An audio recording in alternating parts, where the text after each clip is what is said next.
Hi, Dr. Michael Ryan answering the question, are bulging varicose veins dangerous? That's a common concern people have because they're very worried about blood clots. And the big concern about a blood clot in the leg is that the blood clot can actually travel up to the lungs and cause a heart attack or even death.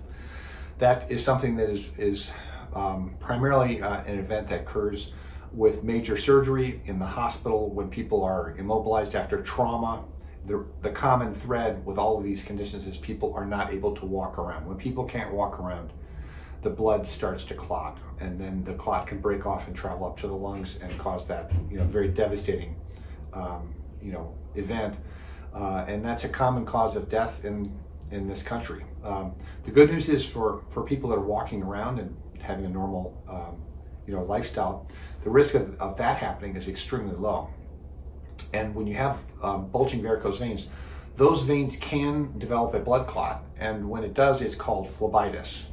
That is not typically dangerous. It's only in rare circumstances where that can evolve into something more serious, a DVT blood clot. But when people have a bulging varicose vein, when it forms a blood clot, people know pretty much right away because phlebitis is very, very uncomfortable. There'll be a red spot or red streak over the vein. It'll be sore and tender. And it's really recommended that you get evaluated with an ultrasound to make sure that there isn't any blood clots anywhere else. The other thing about phlebitis in that location where it's in a bulging varicose vein right under the surface is you actually can see where the blood clot stops because it will be red over where the blood clot is. The blood clot triggers an inflammation reaction which causes all the tenderness and the soreness and the redness.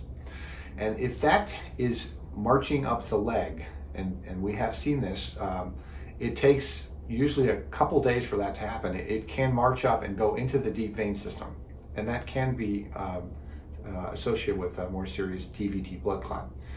The good news is that you have plenty of time. It doesn't happen instantaneously. And so when you have phlebitis develop in one of these bulging veins, you really do need to get in to see your provider and get an ultrasound. And then also monitor it yourself. Make sure if it's moving and traveling up your leg, then you probably will need to be on blood thinners. That's the typical recommendation we provide. And it's usually a temporary situation, but it's what you really want to have to be safe. So this is Dr. Mike Ryan answering the question, are bulging varicose veins dangerous?